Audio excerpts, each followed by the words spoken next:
das áreas que mais cresceu e apareceu nos últimos 3 anos no digital é o B2B. E é um B2B de um varejo extremamente importante para todo o Brasil. E aí, se a gente pegar a história desses distribuidores e o que eles significam para a maioria dos municípios brasileiros, eles significam para os pequenos e médios e grandes de cada estado acesso a produtos para todos os perfis de clientes. Isso, como mineira, se eu pegar do meu estado o que significa para mais de 800, aliás, vou citar na íntegra, os 843 municípios, a importância do trabalho das pessoas que fizeram e fazem o Martins é expressivo.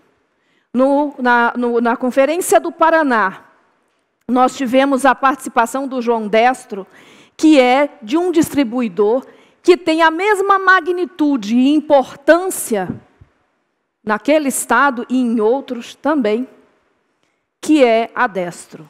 Quando nós fomos falar para o Rio Grande do Sul, na reunião do conselho, eu pedi aos conselheiros que nos trouxessem para falar na primeira pessoa o que essa pandemia significou na hora de levar para o dígito o esforço de um trabalho que já é feito há muitos anos e é feito numa escala muito maior. Como é que se digitaliza isso? E aí os conselheiros disseram, Vivi, no Rio Grande do Sul tem que ser, e aqui eu vou usar o apelido, tem que ser a Unis Distribuidora e a melhor pessoa para falar disso, porque entende como poucos, não só do universo dos clientes que ele atende, mas dos desafios de digitalizar esse processo justamente porque conhece os clientes que tem. Como é que faz isso sem perder o DNA, levando o B2B para o online? Senhoras e senhores, eu quero convidar para poder bater esse papo, aquele que eu passei a curadoria, inclusive no WhatsApp, chamando de José Luiz, mas que é conhecido no Rio Grande do Sul como o Kiko, o presidente da Unis Distribuidora. Kiko, bom dia. Desculpa a falha aí. Bom dia, bom dia. Eu começo dizendo que eu rezo a Deus que todos os problemas sejam um erro inicial da apresentação, né? Desculpa, seja bem-vindo. A nossa vida seria muito mais fácil se os nossos problemas fossem coisas tão pequenas assim. E aproveito para dizer, então, para o próximo palestrante, que também acabei de reassistir a trilogia do terceiro filme. Olha aí, ó, tá vendo? Olha aí, ó. Os 3 filmes, 9 horas e umas 2 garrafas de vinho. Olha que maravilha! Vamos lá, vamos falar. De fato, falando do setor, nós teríamos muitos números para dar. Nosso setor fatura mais de 150 bilhões de faturamento no ano e para atender um país continental, certamente o setor de atacado e distribuição é algo importante. Quando o Eduardo me convidou para participar aqui do evento, o tema foi motivadores e desafios. Cara, motivador a gente tira de letra, porque tem diversos motivadores, né? E desafios, então, nós temos milhares de desafios. Então, vai ser muito fácil o tema para a gente tratar, né? Mas, começando, né? É um jargão, mas o mundo mudou. E isso tem que estar muito consciente na nossa vida, no nosso pensamento e no nosso dia a dia, né? A gente não pode pensar que a gente não... O meu pedacinho ali não mudou ainda. Cara, todo mundo já sabe, mudou demais, né? E os negócios que não se reinventam, com certeza, eles desabam. Não tem como, né, a gente não se reinventar a cada dia, né? Se não for a cada dia, pelo menos a cada reunião mensal, tem que ter uma novidade de processo, de sistema, de trabalhar com pessoas. E essa é a forma de os nossos negócios persistirem. Para crescer, as empresas têm que olhar para frente, dos setores todos, mas do nosso setor, obviamente, que muito, muito mais, e também tem que saber se aliar, né? Às vezes se aliar com o inimigo, às vezes se aliar com o amigo, né? mas sozinhos, da forma como o mundo está mudando, não tem como a gente fazer diferente e encontrar coisas diferentes disso. Então, só para trazer um pouco o público, né? E eu sou meio mal educado, não cumprimentei o público, né? Agora fico pensando, eu sou italiano mal feito, então vamos lá, né? Bom dia, Vivi, bom dia, Rafael, e bom dia a todos os que estão assistindo aí. Na verdade, falar um pouquinho do nosso setor. No passado, visita para o atacadista era importante. O cara chegava, visitava lá no interior, lá no fundão, então, do estado, e as pessoas compravam, as empresas compravam, não precisava ter muito, tinha mercadoria e com certeza já conseguia vender. Depois de um tempo, para poder vender, tinha que ter feito uma boa compra, tinha que ter um pouquinho mais de preço, né? E era o serviço que se oferecia. Então, primeiro era só produto e um pouquinho de preço. Depois passou a ter, olha, eu tenho que fazer a entrega lá, a entrega também já depende bastante. E isso foi aprimorando, daqui a pouco começou a precisar de fracionamento. Muitas empresas pequenas têm que comprar aos pedaços e não as caixas inteiras, e aí começa um pouco mais de serviço. Aqui já começa a entrar, só para o público entender um pouquinho, o papel também do distribuidor. Atacadista é alguém que oferece mais preço e mais em commodity, e nem tudo que eu vou falar é uma absoluta verdade, né? Atacados que não vendem só commodity, e que não vendem só preço também, e o distribuidor, ele acaba fornecendo mais serviços, então, para dividir. Então, tipo, a Unis é caracterizada já desde a sua fundação como uma distribuidora. Então, a gente fala a linguagem da indústria e o que ela precisa lá para o cliente nosso, né? Que uma delas é fracionamento. Eu não posso vender uma caixa fechada. Em muitos produtos eu vendo uma unidade, 10 unidades, faço um pacotinho e tal.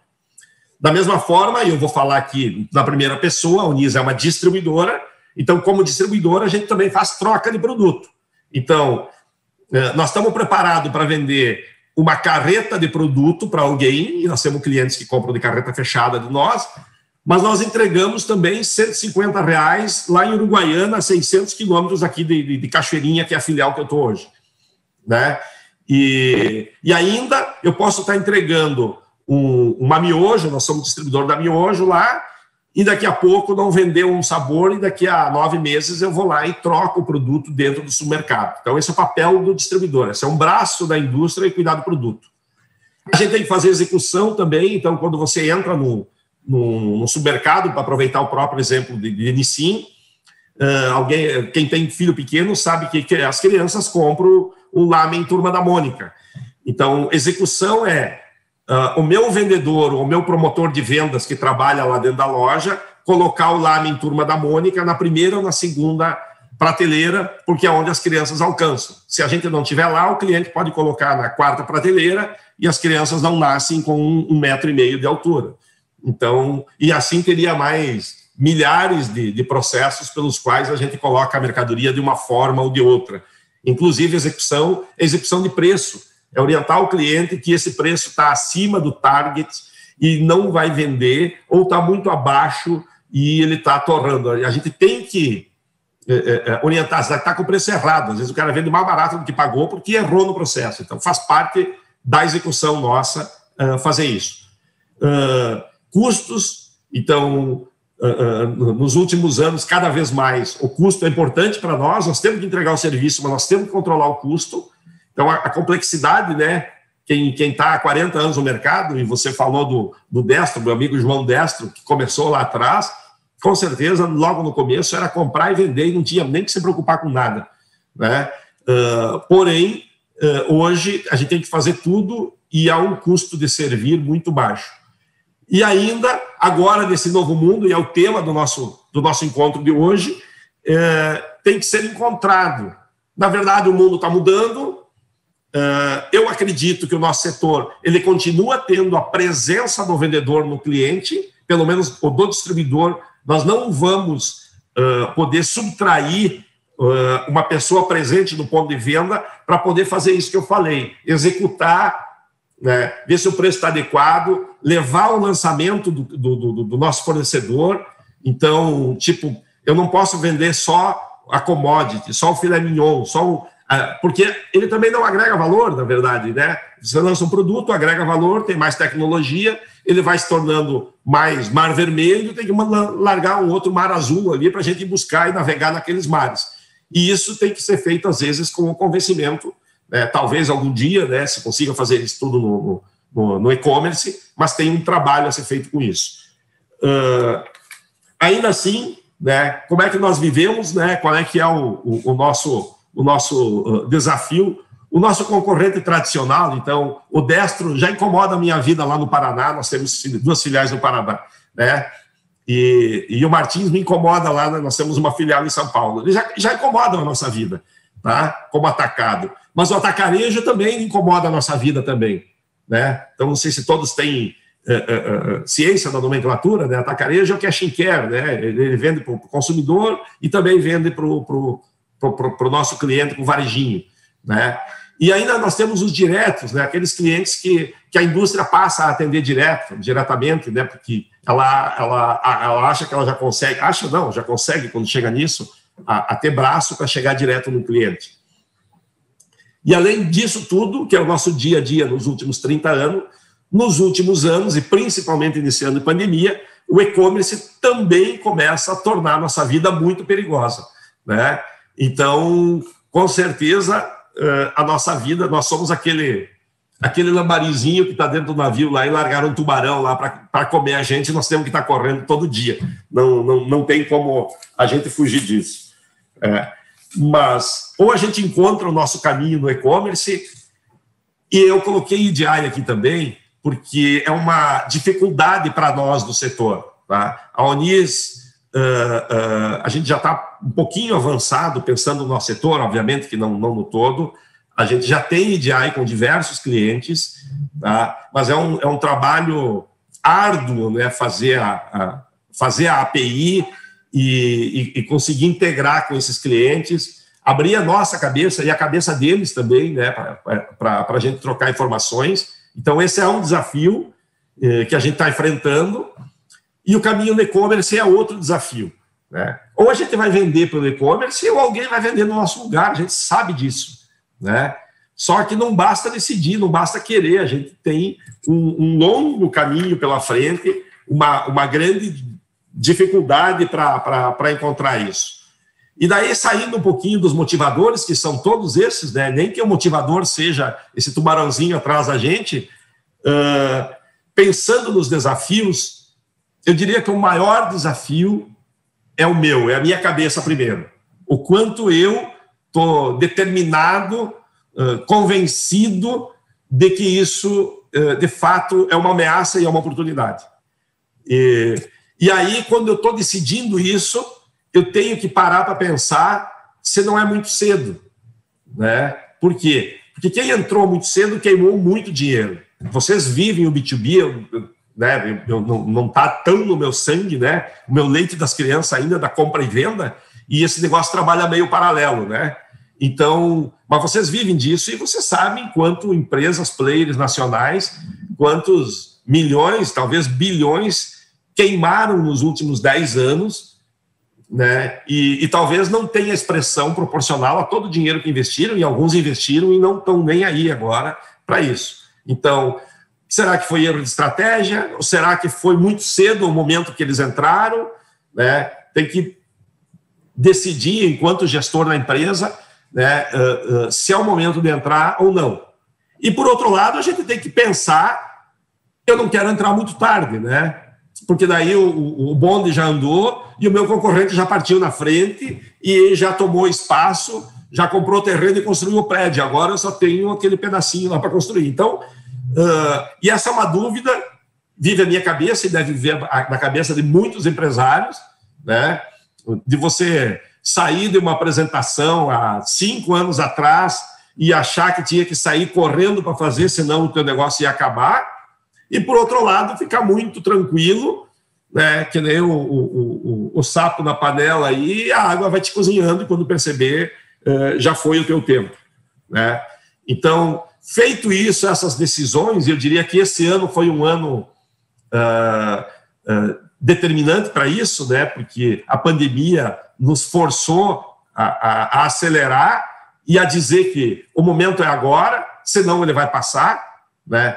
Então, a chance de ser muito cedo agora, ela não existe mais, né? Mas até o ano passado tinha muitas dessas dúvidas. Só para ilustrar aqui, a gente, na Onis, a gente já trabalha há anos, né? Já passamos 2 plataformas de e-commerce da empresa mesmo, mas a gente não andava. A gente vendia 0,01% do nosso setor e tal. Porém, com a pandemia, e daí nós fizemos N intervenções, mudamos um monte de coisas na empresa, e a gente conseguiu levar 2% do nosso faturamento hoje está sendo por e-commerce. É muito pouco, é pouco, mas para quem estava em 0,01, né, a gente evoluiu muito, mas a gente sabe que vai ser 3, que vai ser 5, que vai ser 10, que vai ser 20, que vai ser 50% do faturamento em breve. Decidido isso, é importante a gente pensar o quanto a minha empresa ela está digitalizada e preparada para enfrentar tudo isso. Porque não é só decidir, vou entrar no e-commerce, e é o que muitos empresários acabam pensando. Eu contrato alguém, faz uma plataforma, né, pluga com o meu sistema e eu vou começar a vender no e-commerce. Não, meu amigo, o teu vendedor pensa digital, o teu sistema de contas a receber pensa digital, o teu motorista, teu entregador pensa digital, você pensa digital. Tem todos os departamentos para migrar, tanto em processos como em procedimentos, né, e pensamento, né, digital, né, e aí para entrar nas decisões que vai ter, que vai começar por qual é a melhor plataforma, né, se eu vou ter uma plataforma A, ou B, ou C, né. Pessoalmente, eu estou envolvido,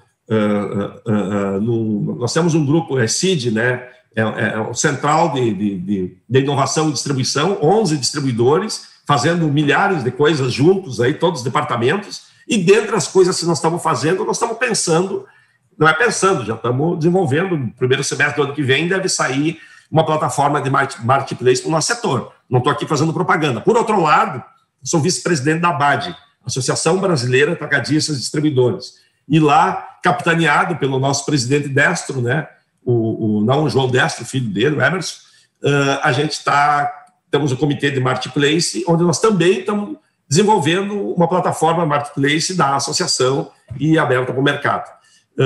Por que eu estou nas duas? Eu não sei qual é que vai dar certo, né? Então, quando falo lá atrás em se associar e se aliar, eu quero ser protagonista, eu quero estar aprendendo e eu tenho mais chance de dar certo se eu estiver plugado com mais empresas, mais gente. Mas, seguindo um pouquinho aqui, depois de decidido, né, se é o meu e-commerce, se não é, se é para uma plataforma, as decisões, se você for atacadista distribuidor, que você tem que tomar. Eu devo ter preço diferente para o vendedor físico e para a plataforma de e-commerce? E se for, deve ser mais barato no e-commerce ou mais barato no vendedor?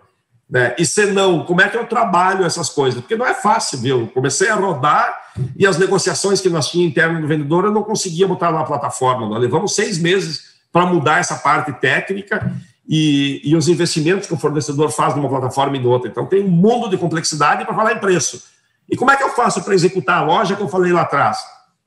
Né? Se eu não mandar o vendedor na loja para ir lá e arrumar o produto, fazer o FIFO do produto e fazer o layout em gôndola que precisa, porque é por isso que o meu fornecedor me paga. Né? Como é que eu faço para vender um mix? Por quê? Eu não posso vender só a commodity. Eu não agrego valor para o meu fornecedor e nem para o meu cliente. Né? A minha posição enquanto distribuidor é desenvolver categoria. E para desenvolver categoria eu tenho que trazer novidade, tenho que trazer valor agregado e eu preciso de um vendedor especialista, um consultor no cliente visitando. Então, é o que está se desenhando, né, que no futuro o meu vendedor vira só um consultor, eventualmente tira pedido e o cliente dele tira pedido direto. Esse é o maior desenho como a gente faz. Eu devo pagar comissão ao vendedor que visita a loja, sim ou não? Cada empresa vai ter uma solução, entendeu? No nosso caso, sim, nós já definimos lá atrás que toda vez que um cliente é visitado, ele faz parte da carteira do vendedor. Não interessa, é o omnichannel, né? Não interessa qual é o canal que o cliente está comprando, mas aquele vendedor faz jus ao trabalho que ele ofertou. Como agrego valor ao meu serviço enquanto distribuidor? Né? Eu entro num leilão, devo fugir do leilão, qual é o meu custo de servir? O meu custo é diferente do custo do cara que só oferece preço. Mas daí quem tem mais preço, vende. Bom, mas quem tem que definir isso, provavelmente seja o fornecedor. Por esse canal, o que ele quer com o canal atacarejo, o que ele quer com o canal atacado, o que ele quer com o canal distribuidor. E aí talvez ele tenha ideia do custo de servir de cada canal e do que ele espera de cada canal, né? Ainda qual é o custo dos marketplaces, e aqui deve ter bastante gente do setor, né? E eu estou envolvido, então, em 2 projetos, como eu falei, tem que pensar muito sobre isso, porque o nosso setor é um setor que não tem muita margem para isso. Quando nós começamos a entrar nisso e olhar números, que o cara cobra 15%, 10%, 8%, o cara esquece, no nosso setor não dá certo. O nosso custo de vendas, mandando o vendedor, mandando fazer é X, não tem como agregar um custo maior que esse, né? Lá no final do ano, os números da nossa empresa e da Fabri são públicos, a gente busca 3,5% de margem líquida. E nem todos os anos a gente consegue. Teve um ano recente que a gente ganhou menos de 1% de margem líquida. Como é que eu vou pagar 8% de comissão para um marketplace? Né? Vai vender muito mais? Não sei. Né? Obviamente que vai migrar, mas tem coisas para se responder. E ainda, um dos maiores desafios é a logística. Né? Eu tenho que vender com pedido mínimo? Qual é o custo para entrega? Né? Posso compor isso com o meu concorrente? Qual é o tempo de espera nos clientes? O nosso setor é bem difícil. Tem clientes que o nosso caminhão para e fica 2 horas, meio-dia esperando para descarregar. Né? E aí, como é que eu vou trabalhar isso? Obviamente que são desafios que tem também nos outros setores, mas o nosso tem uma complexidade extra e bem difícil aí. Então, quando eu pego todo esse emaranhado de coisas, né? Obviamente que eu, como alguém de vendas, eu falo bastante, estou com 17 minutos e 17 segundos, tenho mais 3 para falar, estou aprendendo.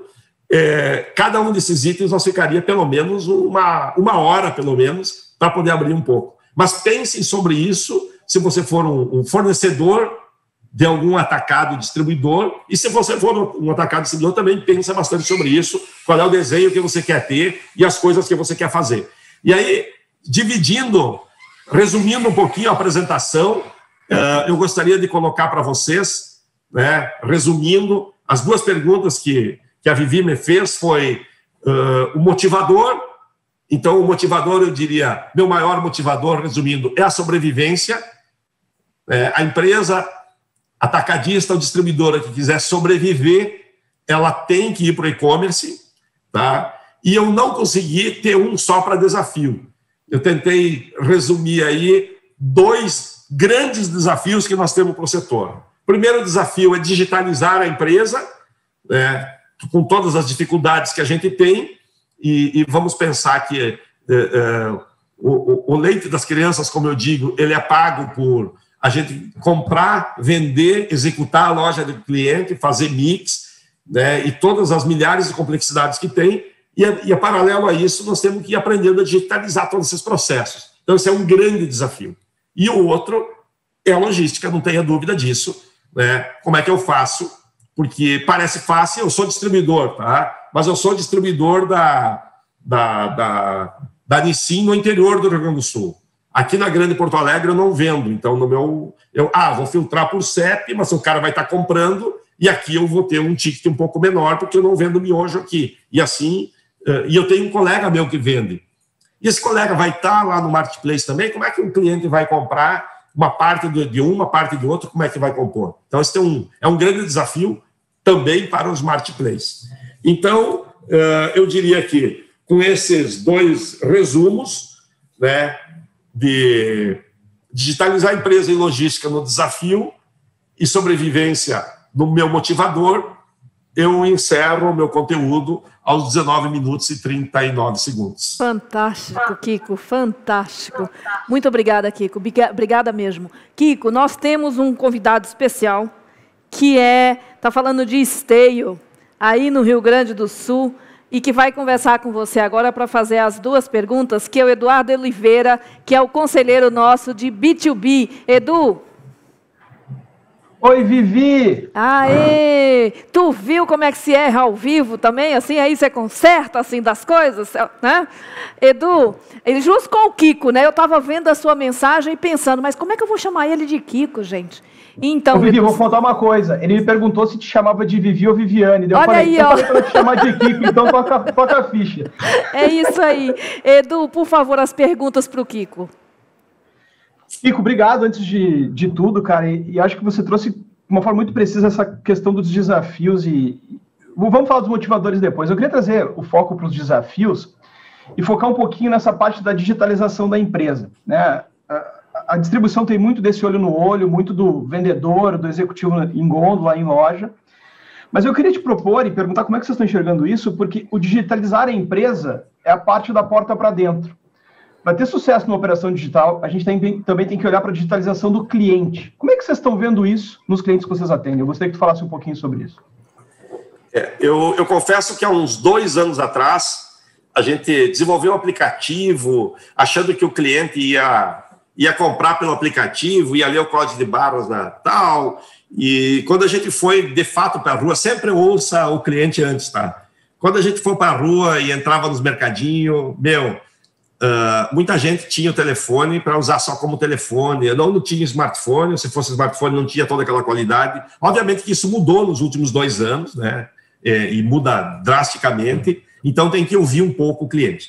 A surpresa que eu tive na pandemia é que nós estamos vendendo no cliente de 3 a 4 checkouts, bastante assim, muito mais do que eu esperava. Achei que nós só teríamos, só para... Tem que falar a linguagem um pouco. Para nós, a gente estabelece o tamanho do cliente pelo número de checkouts que tem, né? Então, isso é meio consenso do nosso setor. Então, cliente pequeno, o armazém de balcão ou um checkout. Depois 2 checkouts, 3, 5, de 5 a 9, acima de 9 checkouts, então o hipermercado, né? Então, esse cliente pequeno, médio pequeno, de 3 e 4 checkouts, ele está comprando sim. Já tem muito segunda geração chegando, já tem muito cliente se experimentando, e as dores que nós estamos sofrendo aqui agora com distribuição e com esses medos, muitos clientes nossos já estão sentindo, né, lá no supermercado, e já tem as suas ferramentas para digitalizar, para eles venderem também pela internet, né?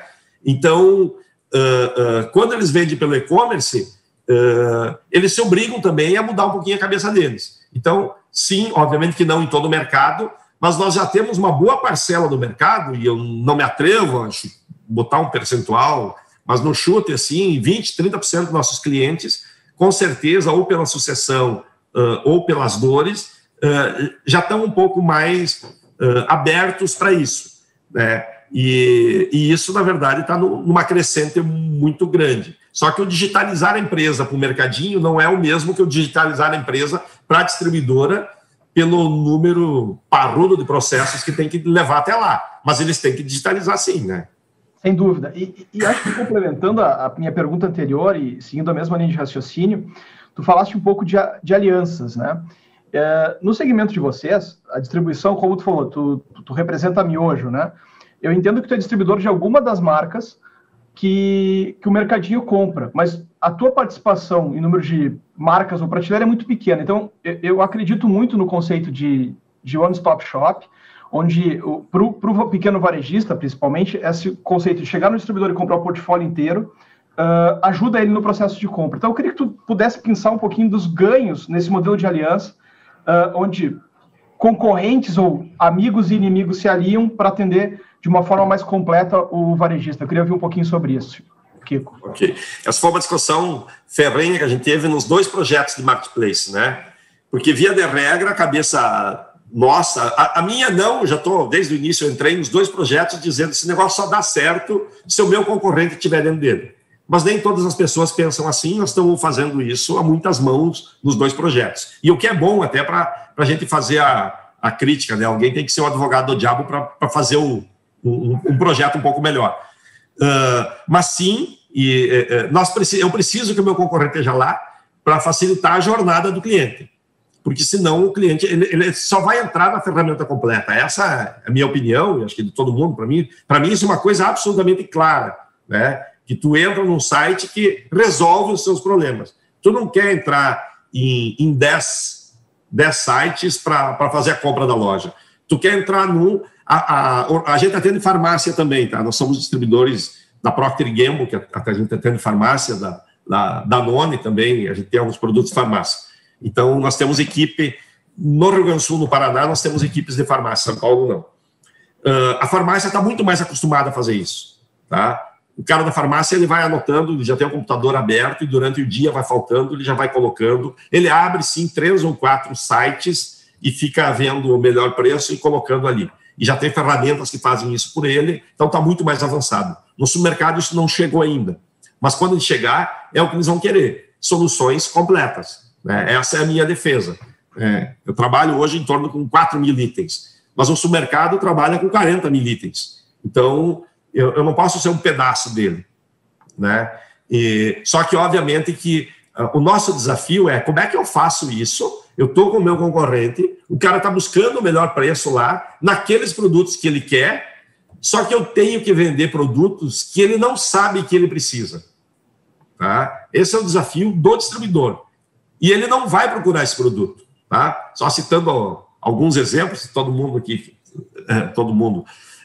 os homens aí que usam, tipo, alguns vão usar um Fusion, alguns vão usar um Mac 3 da Gillette.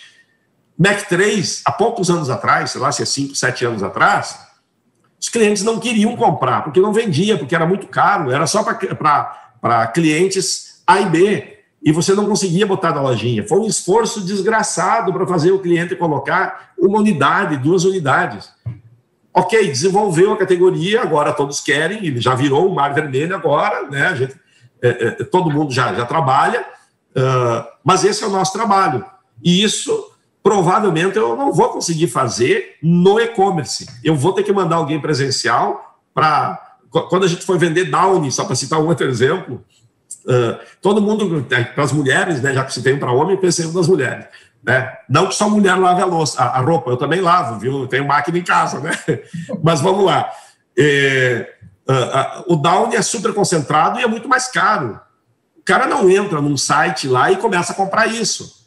Ele vai ficar esperando que peça, mas é o ovo ou a galinha, né? O marketing da indústria vai fazer o consumidor pedir para o cara colocar, daí não vai ter a compra, perde por ruptura. Essa é a nossa função de ir lá. Então, nós precisamos do presencial, não tenha dúvida disso, mas nós temos que estar alinhado com uma navegação fácil, na minha opinião, né? E esse é o grande desafio dos que estão aqui nessa sala e estão pensando como é que eu desenho a minha parte técnica, porque eu começo a comprar um monte de distribuidor atacadista, mas como é que vai ser a logística? Por isso que eu coloco ela como dificuldade. Eu vou entregar tudo junto, e se não for tudo junto, eu vou ter um pedido mínimo por empresa, mas daí vai trancar, o cara colocou que vai comprar só um produto da nossa linha e aí comprou R$50, eu não consigo entregar para ele. Daí, quando eu for fechar o pedido, peraí, falta comprar 150 desse fornecedor, mais 100 desse. Então, essa é a grande resposta que vale alguns milhões de dólares, né, que nós vamos ter que encontrar. Eu espero encontrar ela, porque eu quero ganhar esses milhões de dólares também. Kiko, brigadaço pelas respostas, e acho que essa visão do online não vive sem o off e vice-versa fechou com chave de ouro. Estou muito alinhado. Vivi, obrigado. Obrigada, Edu. Obrigada, Edu, pela pergunta. E, Kiko, essa sua última resposta, não que o teu conteúdo não tenha sido, mas essa última pergunta, eu já até pedi aqui, eu vou editar o vídeo só para deixar essa pergunta, porque tu respondeu umas dúvidas assim de muita gente que a gente recebe aqui. Eu estou impressionada. Muito obrigada. Obrigada, Edu. Obrigada, Kiko. De coração, viu? Um abraço. Obrigado, gente. Até logo.